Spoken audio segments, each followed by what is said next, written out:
ये सब होता है, ये साधन है कि आपको इस मृत्यु लोक से मुक्ति मिले और आप प्रभु के नारायण लोक में उनकी सेवा करें।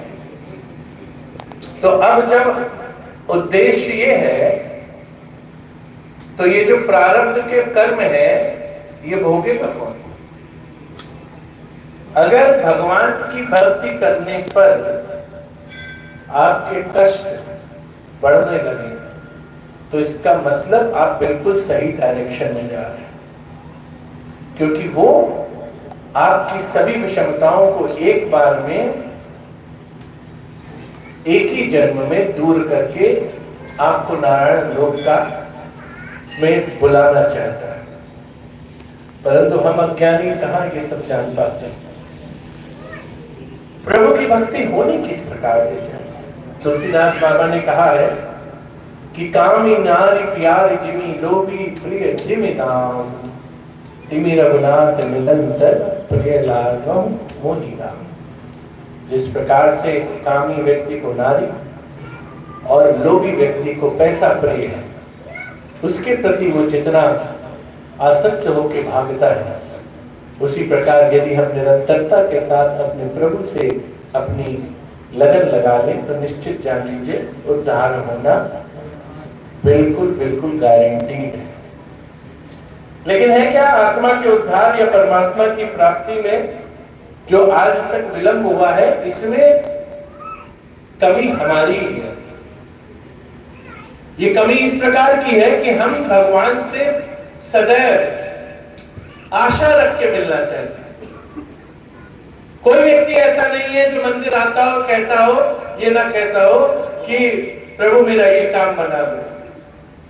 हर व्यक्ति कोई ना कोई आशा नहीं करता है। परंतु भगवान क्या चाहता है? भगवान चाहता है अनन्याश्चिन्तयन्तापो ये जना पर्युपास्यते तेषां नित्यवयुक्तानां योगक्षेमं वहाम्यहम्। जो व्यक्ति, जो भक्त सब प्रकार से समर्पण करता है मेरे चरणों में, सबकी ममता ताग बटोर, जितनी भी आपकी इस जीवन से लगी हुई ममताएं हैं, इनको बटोर के जो प्रभु के चरण में बांध देता है, प्रभु उसका योगक्षेमम वहाम्यहम्, उसका योग और क्षेम, उसकी सब प्रकार की प्राप्त और अप्राप्त इच्छाओं को संरक्षित, सुरक्षित और पूर्ण करते हैं। ऐसे हैं हमारे रघुनाथ जी। परंतु हम बहुत तरीक से समय में, क्योंकि आजकल का आधुनिक युग है, और इस आधुनिक युग में एक चीज तो है ही है कि हम लोग तत्काल फल चाहते हैं।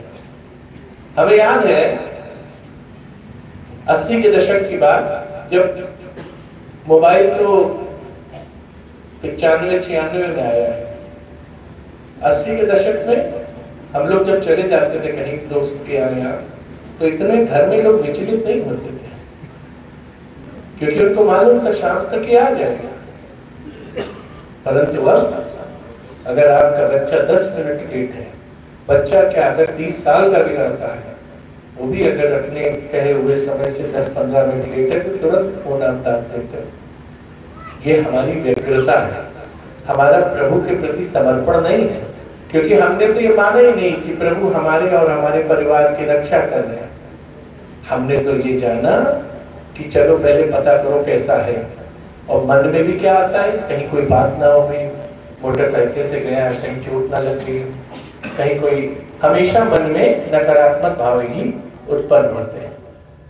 तो इसलिए एक बात तो जान लीजिए, प्रभु के प्रति समर्पण का मतलब है प्रभु की प्राप्ति के मार्ग में फिर आप और सिर्फ आपका प्रभु हो और कुछ ना, न देह हो और न संदेह। और जब देह और संदेह से परे हो जाता है तब व्यक्ति की भक्ति फलीभूत होती है।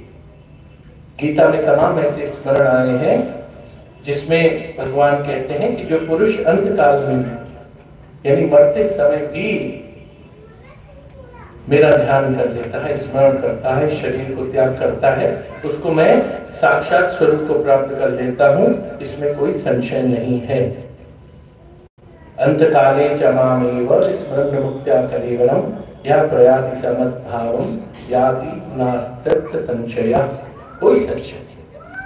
परंतु दिक्कत क्या है कि हम प्रत्येक पल स्मरण कहां कर पाते हैं। दिव्य